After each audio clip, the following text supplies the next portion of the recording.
अस्सलाम वालेकुम। Second year English class, welcome back to English with Umar. The dying sun, इसके questions and answers इस vlog में मैंने एक्सप्लेन किए हैं एक बहुत ही इफेक्टिव वे में। एक बात याद रखें, जब आपने किसी जर्नी पे जाना होता है ना, तो आपको अगर सारे रास्ते का इल्म है कि आपने किस जगह पे जाना है, कैसे होके जाना है, तो जब आप अपना जर्नी स्टार्ट करेंगे तो आपको शुरू में ही आसानी हो जाएगी, इजी रहेंगे।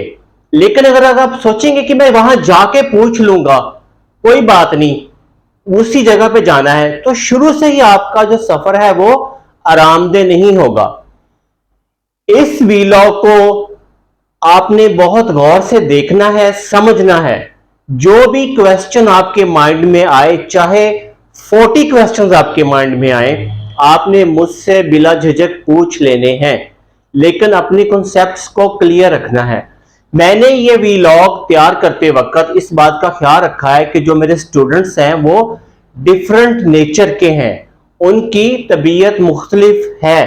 मैंने उसी पैटर्न पे रख के आपको ये क्वेश्चंस जो हैं इनके आंसर्स एक्सप्लेन किए हैं। आई होप कि आपको ये इफेक्टिव लगेगा। Thank you.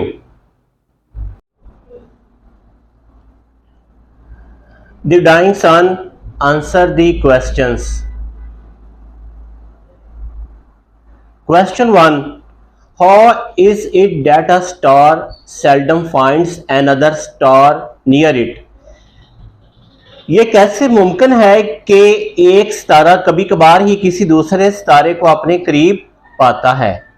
जब आप ये क्वेश्चन रीड कर लेंगे ना, तो आपके माइंड में ये बात आनी चाहिए कि राइटर कौन है। सर जेम्स जीन्स, वो ये क्वेश्चन आपसे पूछ रहा है और इसका बता रहा है। आंसर पे आते हैं। The universe is very vast. Countless stars wander about in space. They travel in complete loneliness. The distances between these stars are very great. Therefore, there is no chance for a star to come near the other. यहां पे जो word है ना, wander का मतलब ऐसे होता है आवारागर्दी करना या घूमना फिरना। काउंटलेस का मतलब यहां पे बनता है कि बहुत सारे हैं, इनको हम गिन नहीं सकते। तो आंसर क्या कह रहा है, वो इसका क्या जवाब दे रहा है? कायनात बहुत वसी है, बेशुमार सितारे खला में गर्दिश कर रहे हैं। वो बिल्कुल अकेले सफर करते हैं, उनके दरमियान फासले बहुत बड़े हैं, इसीलिए एक सितारे का दूसरे के करीब आने का कोई इम्कान नहीं है। भाई जब फासले बहुत ज्यादा होंगे, हमारी सोच से भी ज्यादा, तो वो एक दूसरे के करीब नहीं आएंगे। यहां पे काउंटलेस और वॉन्डर, ये दो वर्ड खास हैं, इन पे आपने फोकस रखना है। Question number 2, what happened when according to sir James Jeans a wander star wandering through space came near the sun? Sir James Jeans के मुताबिक उस वक्त क्या हुआ जब एक गर्दिश करता हुआ सितारा खला में गर्दिश करते हुए सूरज के करीब आ निकला। अब वो ये पूछ रहे हैं राइटर कि उस वक्त क्या हुआ था। अब आंसर इसका सुने। A wandering star came near the sun, it raised a big wave of gases on the surface of the sun. The nearer the star came, the higher the wave rose. As the star began to move back, the wave broke into pieces. These pieces fell off the sun. They began to move round the sun. They came to be known as planets. Our earth is one of them. अब इस answer का जो start है वो wandering star, यानी कि घूमता फिरता हुआ स्टार, उसकी बात कर रहे हैं कि वह सूरज के करीब आया। इस आंसर का उर्दू में हम ट्रांसलेशन करेंगे, एक सितारा गर्दिश करता हुआ या घूमता हुआ सूरज के करीब आ गया। उसने सूरज की सतह पर बहुत बड़ी लहर पैदा कर दी। सितारा जितना करीब आता गया, लहर उतनी ऊंची होती गई। वेव रोज यानी कि ऊंची होती गई। जैसे जैसे सितारा पीछे हटने लगा, ये लहर टुकड़े टुकड़े हो गई, ब्रोक इनटू पीसेस। ये टुकड़े सूरज से परे जा गिरे। ये सूरज के गिर्द घूमने लगे। कौन घूमने लगे जी? टुकड़े। ये सियारे के तौर पर पहचाने जाने लगे, यानी इनको अब सियारा कहा जाने लगा, और हमारी जमीन भी इनमें से एक है। जो क्वेश्चन नंबर 2, 3 और 4 है ना, इनका आंसर सेम है, यही वाला। इन तीनों क्वेश्चंस में वो एक ही बात पूछ रहा है। कौन पूछ रहा है? राइटर। इसके बाद हम आते हैं क्वेश्चन नंबर 5 पे। Why is there no life on the stars? सितारों पर जिंदगी क्यों नहीं है? क्यों नहीं है? Life can exist neither in extreme cold nor in extreme heat. The stars are the big burning balls of fire. They are very hot. Life would melt away there. Therefore, there is no life on the stars. सीधी सी बात वो कह रहा है। कौन? Sir James Jeans. जिंदगी ना तो बहुत ज्यादा ठंडी जगह पे और ना ही बहुत ज्यादा हरारत वाली जगह पर वजूद में आ सकती है। एक्सट्रीम कोल्ड का मतलब होता है शदीद सर्दी, और एक्सट्रीम हीट का मतलब होता है शदीद गर्मी। सितारे आग के बड़े बड़े जलते हुए गोले हैं, वो बहुत गर्म हैं, जिंदगी वहां पिघल जाएगी, इसलिए सितारों पर कोई जिंदगी नहीं है।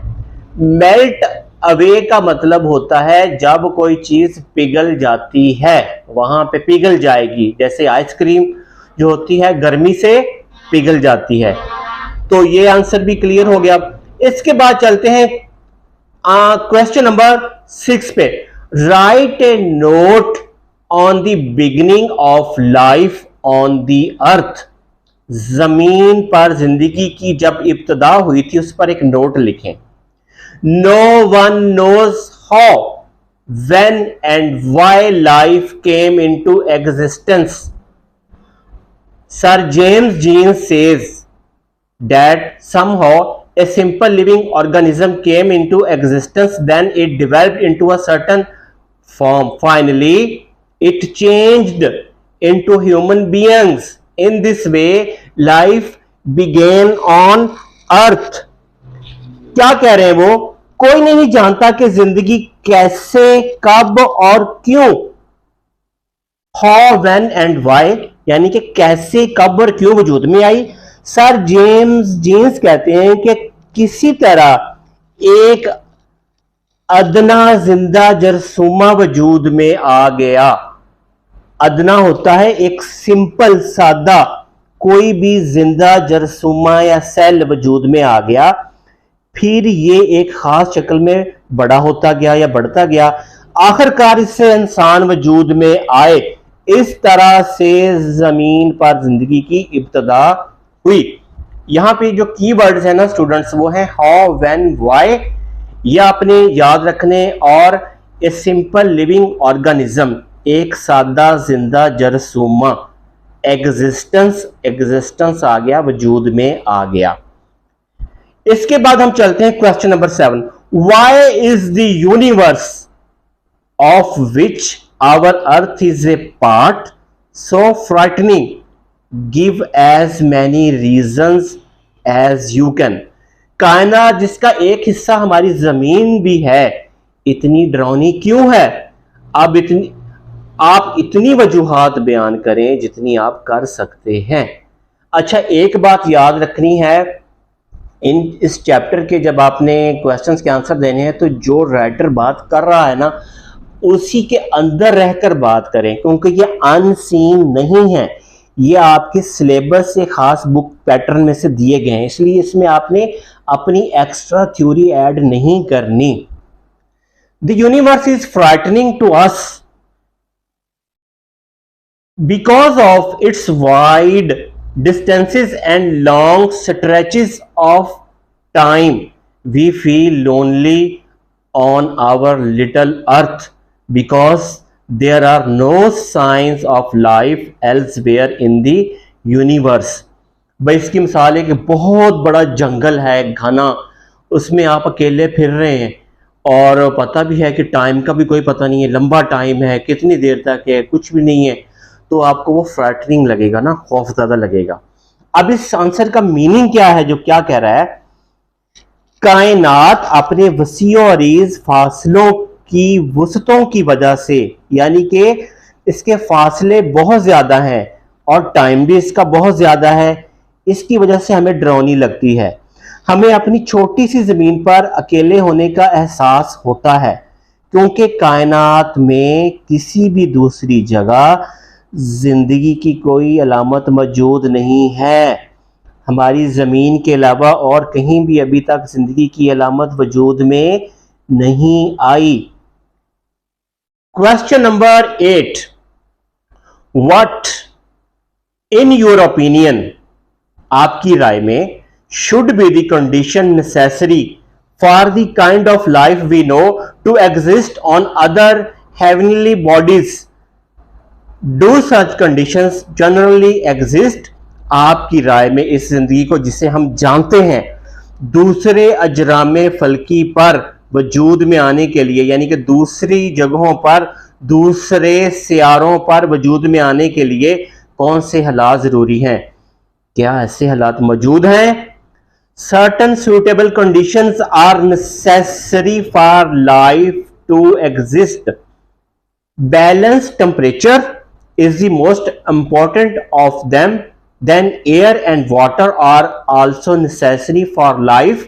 Such conditions cannot be found anywhere except on earth.